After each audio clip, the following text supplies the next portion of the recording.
Hey everybody, what's going on? Frankie Love coming at you. Before you see the shield of Captain America. Why? Because in this epic 1000th video of Frankie Love, I will be reviewing Captain America, the first Avenger. This is the shield that pretty much everybody has come to know and love. And I own it. Oh yeah, baby. Anyway, right off the bat, I'm going to tell you, stay for after the movie. Why? Because the extra scene is the trailer for the Avengers movie coming out next summer. Anyway, right off the bat, movie starts off in the Arctic. American scientists find a ship. Inside the ship, they find this, frozen in the ice. They call the general, because it's important. So lo and behold, flashback to 1942, a young, scrawny Steve Rogers trying to get in the army. Can't because he's physically unfit. He keeps trying, he keeps getting turned down. Until he meets this doctor dude that says he'll give him an opportunity. The opportunity is to be with a bunch of other guys to go through all these tests to see who they believe can fit the role they want. Okay, so Steve ends up winning. He meets up with the doctor again, all these generals, Tony Stark's father, and they give him what's known as a super soldier serum. And it was supposed to be the first in a test of many guys, okay? But unfortunately, after Steve's getting the serum and becomes the new super soldier, a Nazi dude blows up the place and kills a doctor, and the doctor's the only one that had the information for the serum. Really fucked up shit. So anyway, then the army, they really won't let him be a soldier yet, because he's not ready. So they send him on this fucking USO tour in the Captain America costume that we all know and love from the comic book. You know, it's all spandex and shit. So, he's going on these USO tours trying to sell bombs. In the process, the 107th is captured by the Nazis. Now, with these 107th guys, you know, the Howling guys, is Bucky Barnes, an old friend of Steve Rogers. So, Steve wants in. Steve wants to go in and save these guys. So they give him the second costume of the movie, now, keep in mind, there's actually going to be 3 different costumes in this movie of the Captain America outfit. The spandex USO one, the one he's wearing currently going in to save these guys, and then there's going to be a third one that comes out. So what happens, he goes in, he jumps off a plane, saves the 107th and Bucky from the Nazis. The Americans think he's killed in action, but he's not. He comes back a couple of months later with these guys, and it's pretty cool, because in that whole process of saving them, he meets up with the Red Skull, and he finds out that the Red Skull was actually this doctor's first test of the supposed super soldier serum, but as the Skull put it, the doctor didn't like that he became smarter and better than the doctor. You know, okay, whatever. You know, pretty good shit, gotta say that. You know, then throughout the movie, you know, there's a lot more battles. This shield, of course, isn't the first shield. If people are familiar with the comic book and the World War II shield, they all know what I'm talking about. Anyway, that shield gets pretty fucked up at the hand. Note I said hand, H-A-N-D, of the Red Skull. So anyway, you know, all these battles are going on, and finally, Captain America meets up with Tony Stark's father again. He's like, I know you're really attached to the shield, but I got some other ideas. And he's showing him all these other shields. And then he sees just this plain round piece of metal, similar to this right here, you know, under a table. He's like, what is that? No, that's not nothing. That's a experimental stage. It's not ready yet.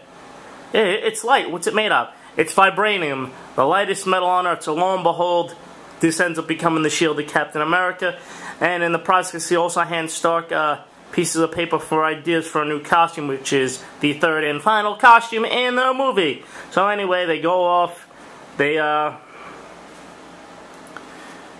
pretty much, we'll say this, for the most part they do stick with the comic book storyline in this movie, meaning that Bucky sacrifices himself to save Captain America because he knows the world needs Captain America more than they need Bucky Barnes.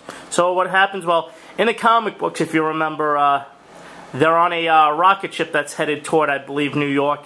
And, you know, Bucky, you know, basically sacrifices himself off this rocket to save Captain America. Of course, you know, Captain America crashes in the Arctic and is frozen for all those years. But anyway, let's move on to the movie. This shit takes place on a train. That's right, on a train.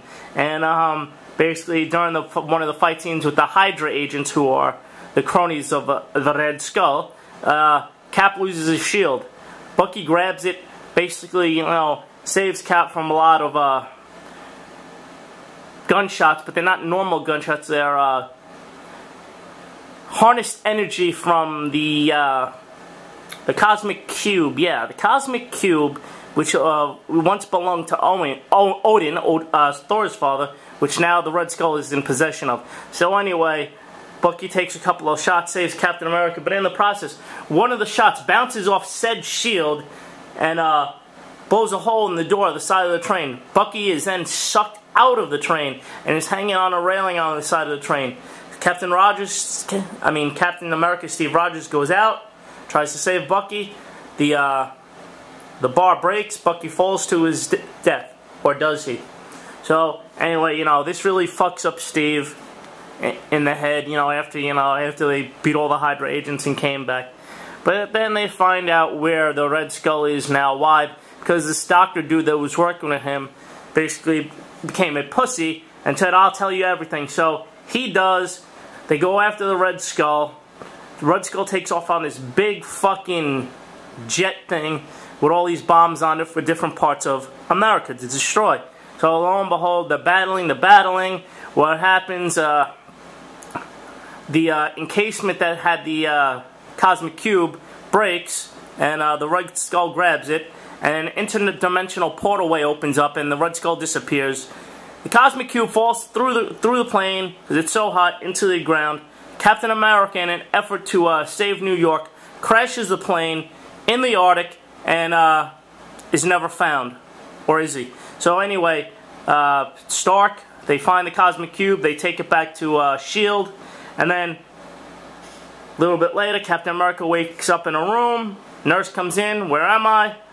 "Don't worry, you're safe." He knows their line. Why? Because there's an old baseball game playing on the radio, and it's a game he already saw. So he breaks out, runs into the streets, and lo and behold, he's in current Times Square, New York City. Okay, where he meets up with, of course, Samuel L. Jackson, who tells him, you know, Nick Fury, of course, and he says, "Captain, we were trying to break this to you gently." "What?" "Well, you've been asleep for nearly 70 years. And other than that, the only thing that Captain America is upset about is because he had a date with this hot redhead. And I highly suggest you go see the movie to see this hot redhead. So Frankie Love is telling you, go see Captain America. You'll enjoy it. You want this shield, you can't have, because it came out years ago. Unless you want to pay for over $1,000 for it, you ain't going to get it. I'm Frankie Love. I'm out. This has been my review of Captain America in my epic 1000th video. There's going to be more to come. Oh yeah, dig it, baby.